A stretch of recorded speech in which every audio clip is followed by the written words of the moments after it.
Kung minsan ay mas magandang gumawa ng isang bagay na hindi pang karaniwan para malaman ang katotohanan. Hindi kasi lahat ng kilala natin ay mapagkakatiwalaan. Yung iba na akala mo ay mabait kapag kaharap ka, ay marami na palang sinasabi kapag wala ka sa harap nila. Ikaw, may mga tao ba sa paligid mo na mabuti sa'yo pero nalaman mo sa iba na sinisiraan ka kapag nakatalikod ka na? Kung ganon ay tunghayan niyo po ang istoryang ito na tiyak ay kapupulutan niyo ng aral. Sa gitna ng maalinsangang palengke ng San Jose, kung saan ang amoy ng napanis na isda ay humahalo sa alikabok ng kalsada, isang matandang babae ang nakaupo sa isang madungis na sako. Siya si Doña Victoria Almeda, ang may-ari ng pinakamalalaking korporasyon sa bansa.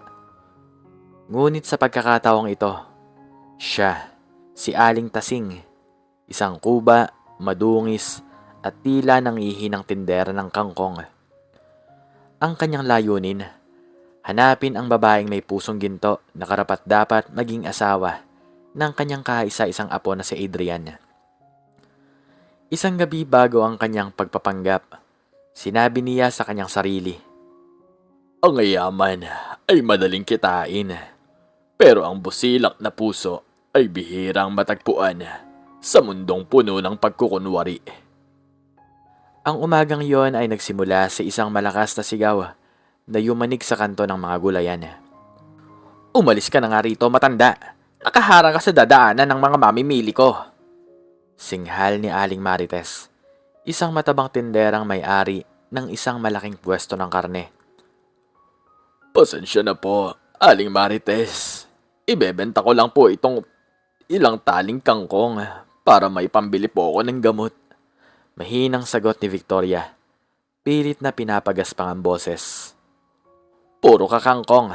Wala namang bumibili niyan. Mukha kang basahan. Nakakadiri ka.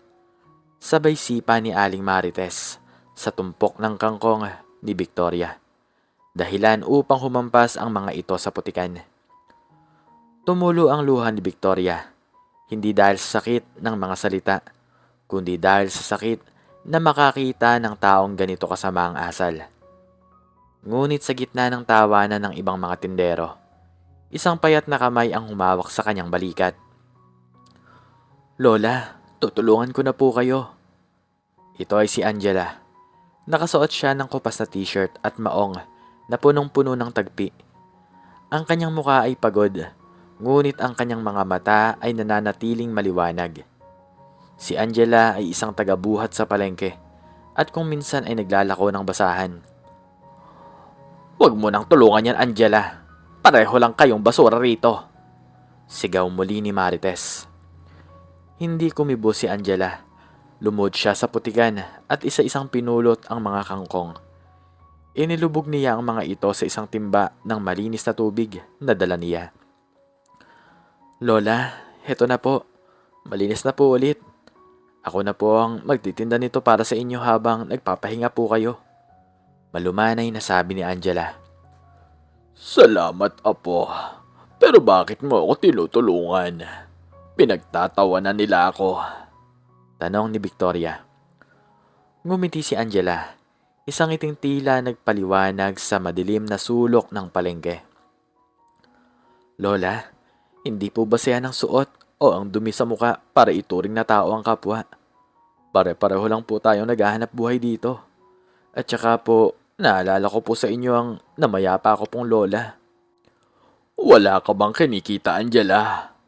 Bakit mo naman inoaksaya ang oras mo sa matandang katulad ko? Tanong ni Victoria habang pinagmamasdan ng dalaga. Mayroon naman po, kahit konti. Sapat na po ang isang pandesal at kape. Basta't nakatulong ako. Heto po, Lola. May dala po akong tinapay. Hati na po tayo.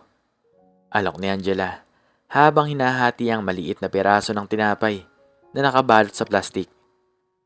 Habang kumakain sila sa tabi ng basurahan, napansin ni Victoria ang mga pasa sa braso ni Angela. Saan naman galing ang mga yan, apo? Huminga ng malalim si Angela. Ah, ito po ba? Kagabi po kasi. Tinangka po akong nakawan ng mga tambay sa labas ng barong-barong namin. Wala naman po silang nakuha kasi wala naman po akong pera. Kaya sinaktan na lang po nila ako. Pero ayos lang po ako. Ang mahalaga ay buhay pa po ako at nakakapagtrabaho. Hindi ka ba napapagod sa hirap ng buhay, Angela?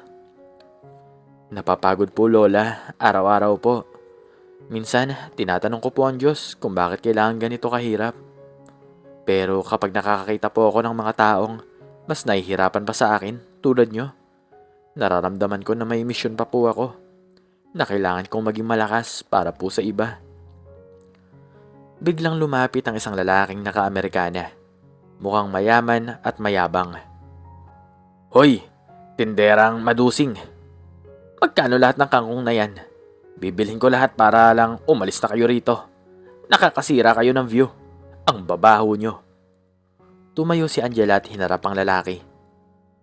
Sir, kung bibilhin nyo po ang kangkong dahil kailangan nyo, sige po. Pero kung bibilhin nyo lang po para insultuhin kami, huwag na lang po. Hindi po nabibili ng pera nyo ang respeto namin. Aba, sumasagot ka pa. Alam mo ba kung sino ako? Akma nitong sasampalin si Angela. Mabilis na humarang si Victoria. Ngunit sa gulat ng lahat, mabilis din siyang tinabig ng lalaki. Bumagsak si Victoria sa semento. Lola! Sigaw ni Angela. Agad niyang dinaluhan ang matanda. Hinarap niya ang lalaki na may nag-aapoy na mga mata. Wala kayong karapatang saktan ng matanda. Umalis na kayo rito bago ako sumigaw ng saklolo. Nagtawanan ng mga tao sa paligid. Walang tumulong. Walang nagmalasakit. Maliban kay Angela na pilit itinatayo ang matanda. Ayos lang ako, Angela. Bulong ni Victoria. Doon niya napatunayan. Si Angela na ang hinahanap niya. Ang tatag, ang tapang, at ang busilak na puso nito ay higit pa sa anumang hiyas na nakita niya sa mga elitistang party na dinadaluhan niya. Pagkalipas ng 3 araw, isang itim na Ferrari ang pumarada sa tapat ng barong-barong ni Angela sa tabi ng rilas ng tren. Nagkagulo ang mga kapitbahay. Lumabas ang isang matipunong lalaki na nakasuot ng mamahaling suit. Siya, si Adrian Almeda. Hinahanap ko si Angela. Wika ni Adrian sa mga usisero. Lumabas si Angela. Gulo-gulo ang buhok at may hawak na planggana. Ako po si Angela. Bakit po? May gustong kumausap sa'yo sa loob ng sasakyan. Sabi ni Adrian na may tipid ng ngiti. Ang kanyang mga mata ay tila namamangha sa ganda ni Angela na hindi kayang itago ng kahirapan. Pumasok si Angela sa loob ng sasakyan at halos mahulog ang kanyang mga panga sa nakita. Nakaupo roon ang Lola Tasing na tinulungan niya. Ngunit ngayon ay nakasuot na ng eleganteng sedang asul. May kwintas na perlas at maayos ang buhok. Lola, kayo po ba yan? Tanong ni Angela. Ako nga ito, Angela. Ako si Doña Victoria Almeda. Patawarin mo ako kung nagpanggap ako. Kailangan ko lang makasigurado na ang mapapangasawa ng aking apo ay isang babaeng may tunay na puso, hindi lang mukhang pera. Paliwanag ng matanda. Pero Lola, bakit po ako? Mahirap lang po ako. Pinagtatawanan at hinahamak ng lahat. Wala po akong maibubuga sa inyo. Naiiyak na sabi ni Angela. Hawak ni Victoria ang kamay ni Angela.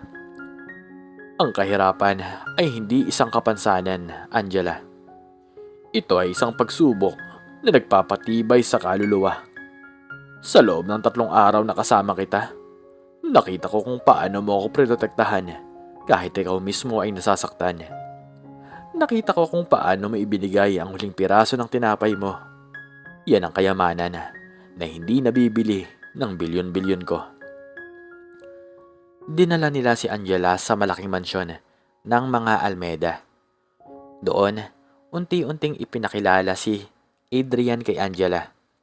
Sa simula ay may ilap ang dalaga dahil sa laki ng agwat ng kanilang katayuan. Ngunit si Adrian ay hindi katulad ng ibang mayayaman. Siya ay magalang, tahimik, at tila matagal nang may lihim na pagtingin sa dalaga. Isang gabi habang naglalakad sila sa hardin ng mansyon, naglakas loob na magtanong si Angela. Adrian, bakit mo ako tinatanggap? Hindi ba dapat ay isang prinsesa o isang donya ang asawa mo? Tumigil si Adrian at tinitigan si Angela. Angela, alam mo ba kung bakit pumayag ako sa plano ni Lola? Dahil matagal na kitang kilala.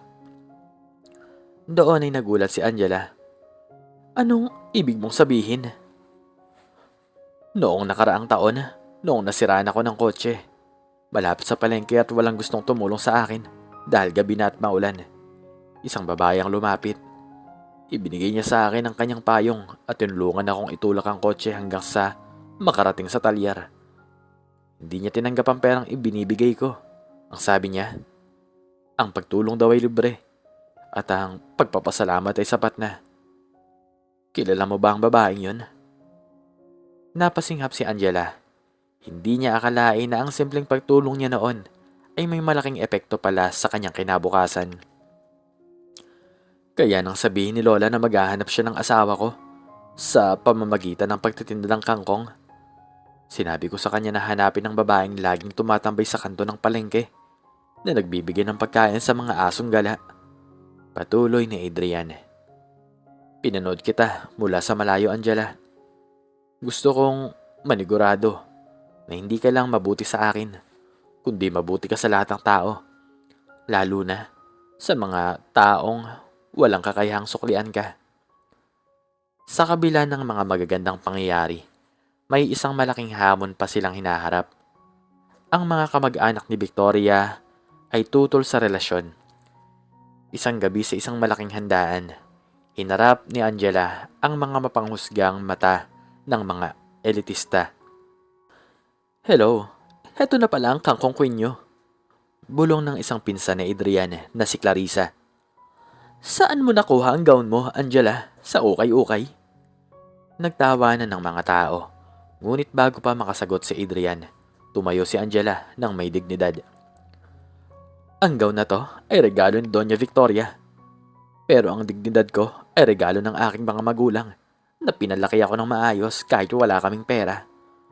Maaaring hindi ko alam kung aling kutsara ang gagamitin sa estate nyo. Pero alam ko kung paano itrato ang katulong nyo ng may respeto. Bagay na tila hindi nyo natutunan sa mamahaling eskwelahan nyo. Natahimik ang lahat. Namangha si Victoria sa tapang ng dalaga. Hindi ito basta-basta nagpapaapi. Isang araw bago ang nakatakdang kasal, isang matandang lalaki ang dumating sa mansyon. Siya ay si Don Facundo, ang karibal ni Victoria sa negosyo sa loob ng 3 dekada. May dala siyang luma at kupas na litrato. Victoria, kailangan nating mag-usap, sabi ni Don Facundo. Ang babaeng pinili mo para kay Adrian, si Angela. Alam mo ba kung sino ang ama niya? Kinabahan si Victoria. Ano ang ibig mong sabihin?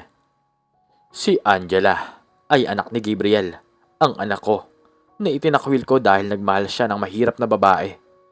Pagtatapat ni Don Facundo. Matagal ko siyang hinanap matapos silang pumanaw sa aksidente. Hindi ko alam na ang apo ko ay nasa palengke lang pala. Namumuhay bilang tagabuhat. Nagulat ang lahat. Ang mahirap na tinderang hinahamak ng lahat ay isa palang nawawalang tagapagmana ng isa sa pinakamayamang pamilya sa bansa. Nang malaman ito ni Angela, hindi siya nagbago. Hindi siya naging mayaman at hindi siya naging mayabang. Sa halip, ginamit niya ang kanyang impluwensya mula sa 2 malalaking pamilya, ang Almeida at ang mga Facundo, upang baguhin ang sistema sa palengke ng San Jose. Sa araw ng kasal, imbis na mga sikat na personalidad lang ang mga bisita, nagrenta si Angela ng mga bus para sunduin ang lahat ng mga tindero sa palengke. Maging si Aling Marites, ang tinderang nanipa ng kangkong ni Victoria, ay nandoon.